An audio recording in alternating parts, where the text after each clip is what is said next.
A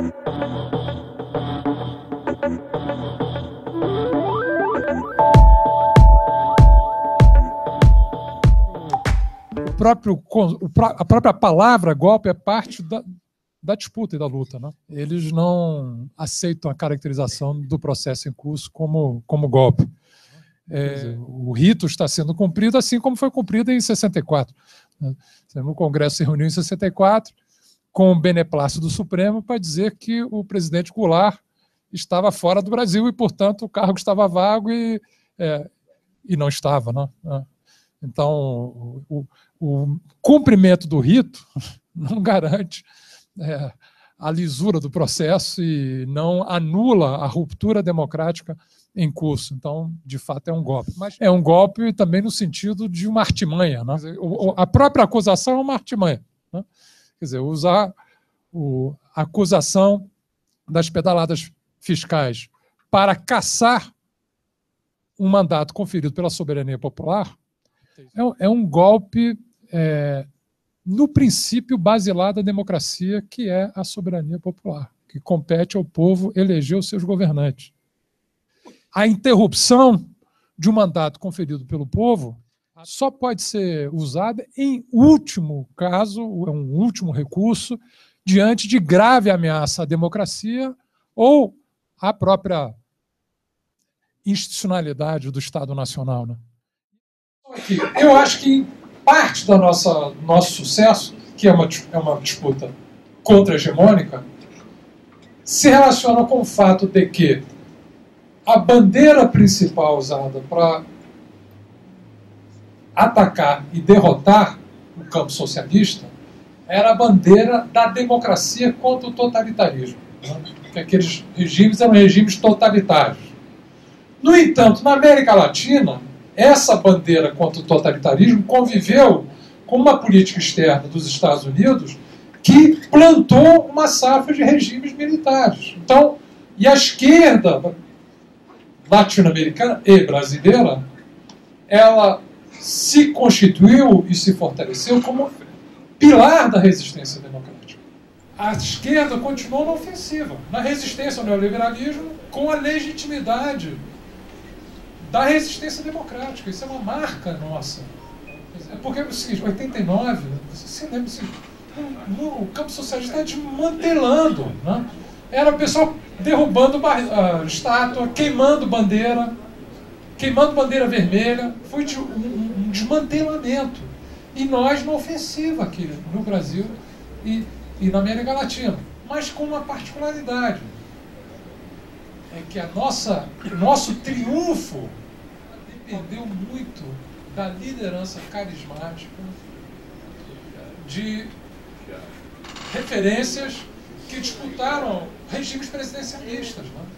Desmonte ou a desconstrução dessas lideranças é parte dessa agenda, entendeu? Essa ideia de atacar, envolver, eles são corruptos, eles estão desmoralizá-los, né? Deslegitimá-los, é parte da agenda de ataque aos nossos governos. Como é que pode um governo de centro-esquerda, dirigido pela esquerda, progressista, que quer o desenvolvimento, tolerar a operação Lava Jato?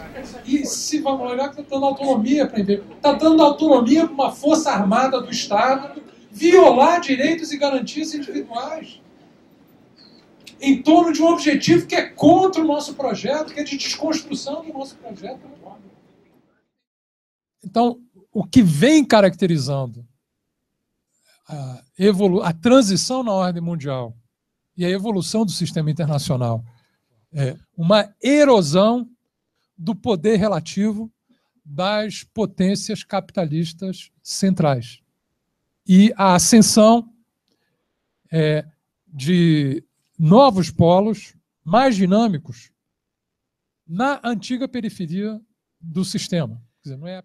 E nesse contexto se opera a viragem política progressista que nós vivemos na América do Sul e na América Latina. E nesse processo, o Brasil se constituiu, digamos assim, como o pivô dessa viragem. Quer dizer, a primeira realização dessa viragem progressista na região foi a derrota do projeto e a inviabilização do projeto da ALCA. E uma agenda avançada e ousada de integração física e logística da América do Sul, né? Quer dizer, materializada em projetos concretos, né? No contexto dos quais as grandes empresas de construção pesada, privadas, nacionais, tinham um papel absolutamente relevante e central. Era o papel proativo na articulação da iniciativa dos BRICS. O que é a iniciativa dos BRICS? No fundo, é uma aproximação e integração política e econômica dos principais polos em ascensão no sistema internacional. Quer dizer, dentro daquele desenvolvimento desigual, ele procurou aproximar esses principais polos que têm uma agenda comum, que é uma agenda de crítica às estruturas de governança global que não refletem mais a nova correlação de forças existente no mundo, que pretende, portanto, reformar as instituições de governança multilateral, ampliando a presença desses novos polos em ascensão e criação de novas instituições, como o próprio Banco de Desenvolvimento dos BRICS, é uma expressão disso, quer dizer, um contraponto às instituições hegemonizadas pelas potências em decadência, né?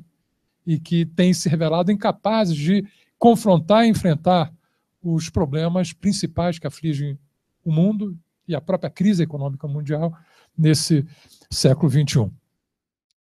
O ministro interino, né, ele assumiu dizendo que agora ia romper com uma política externa ideologizada, partidária, e ia adotar uma política de Estado, né?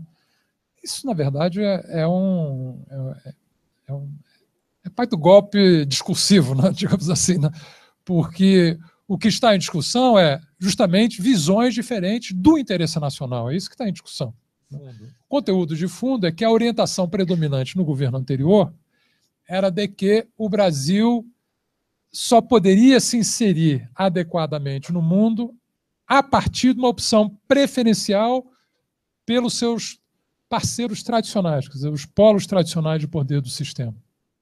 A orientação que predominou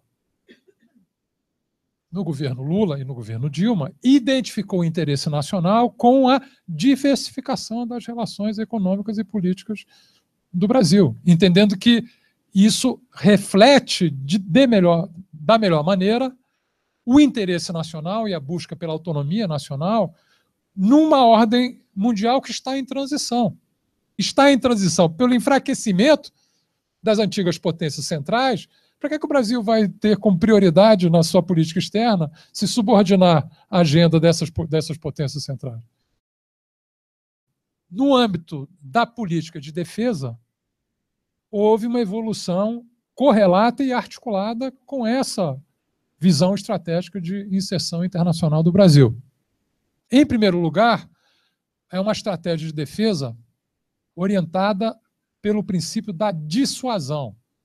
Se ele é orientado pelo princípio da dissuasão em relação a ameaças externas, isso significa que o cenário de conflito que é concebido é um cenário de conflito assimétrico em que o Brasil está em posição de inferioridade. Tem o segundo conceito que é formulado na política, na Estratégia Nacional de Defesa, que é o conceito de entorno estratégico, ou seja, diante das ameaças, dissuasão. Para o entorno estratégico, América do Sul e África do Atlântico Sul, integração, que contraria o discurso de posse do nosso chanceler interino, que abriu baterias contra os nossos vizinhos, não é isso? No discurso contra a Bolívia, contra a Venezuela, né? Como se a fonte de ameaça à nossa segurança fosse os nossos vizinhos. Um terceiro elemento fundamental dessa estratégia é o fomento e estruturação de uma base industrial tecnológica de defesa nacional. O que implica enfrentamento com as ações e regimes de cerceamento de transferência de tecnologia militar que representam, na verdade, um apartheid tecnológico.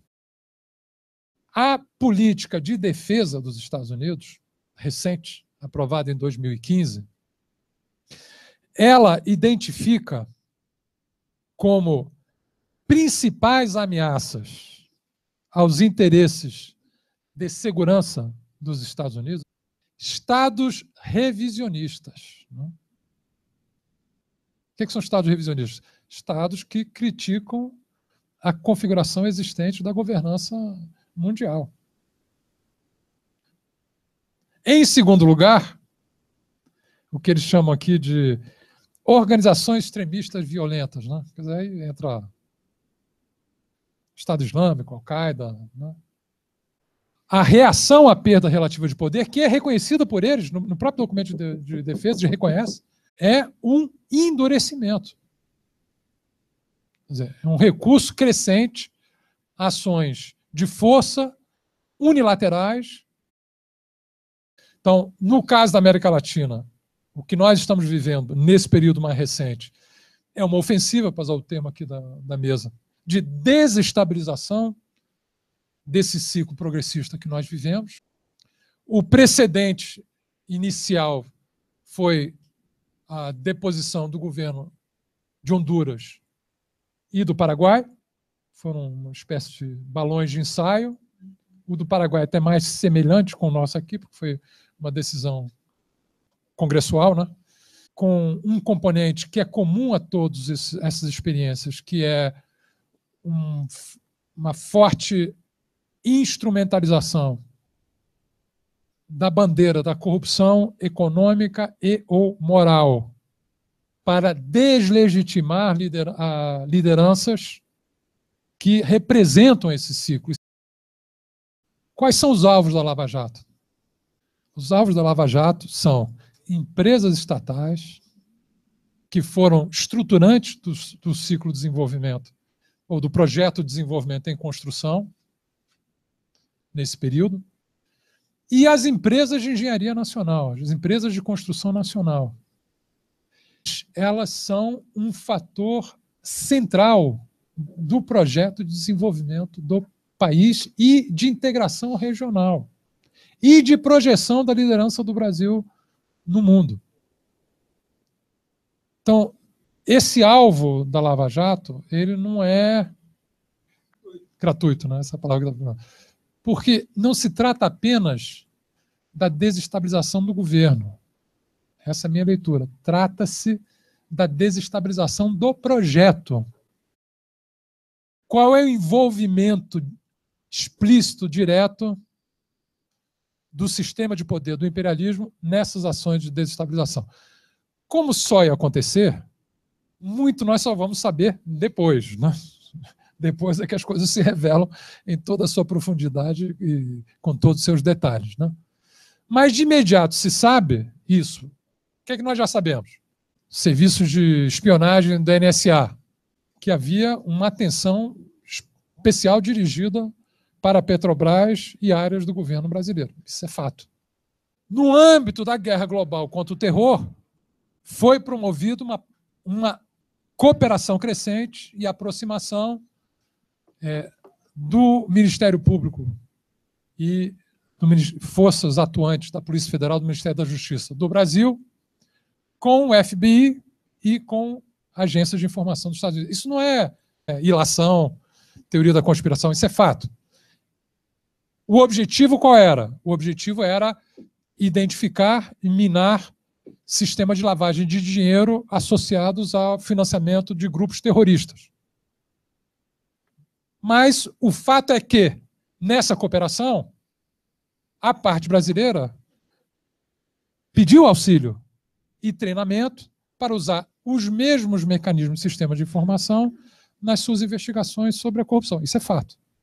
Guerra global contra o terrorismo, nos Estados Unidos, implicou restrição de direitos civis em nome dos fins, guerra ao terrorismo. Aqui é a mesma aplicação, em nome do fim, combate à corrupção, violação de todas as garantias e direitos individuais fundamentais, a ponto de ter uma conversa ilegal da presidente da República revelada em jornal nacional, né, na mídia, para gerar efeitos políticos, né, e desestabilização do governo. Uma contradição entre o caráter de classe do Estado e a composição social do governo, né? E eu acho que isso está sendo instrumentalizado para a desestabilização dos governos. E esse setor da justiça, do aparelho de Estado, é parte do aparelho de Estado que se serve a uma política de desestabilização de um governo que tem outra composição social, né? Só que a última frase é o seguinte: não podemos nos desesperar, porque esse quadro... O problema é o seguinte: primeiro que é uma luta em curso, né? Segundo, o seguinte: o processo estrutural que está em curso não favorece a consolidação a médio e longo prazo da agenda das forças golpistas no Brasil. Eles não correspondem à transição estrutural em curso no mundo. Isso vai... E as contradições fruto dessa realidade, elas vão se multiplicar e vão criar campo de manobra e de atuação política para as forças que estão resistindo a esse golpe em curso. O que está anunciado é um retrocesso em linhas gerais. O que não quer dizer que eles vão conseguir, isso é uma outra discussão. Eles passam a ter várias contradições no campo que se formou em apoio ao impeachment. Tirar mais fácil. O problema agora, tirou, se eles conseguirem consolidar a tirada, qual é a agenda? Aí as contradições entre eles afloram. E as estruturas que nós montamos, os interesses que foram abarcados em torno desse projeto, não são da República Velha, exatamente. Eu continuo achando que nós devemos fazer a defesa da democracia. Primeiro que esse é a nossa trajetória, é o que nos permitiu acumular força. Segundo, é o que nos permite uma composição de forças mais amplas contra o golpe que está em curso, que ele é um golpe contra a democracia. Desculpa, eu falei demais, mas eu peço desculpa.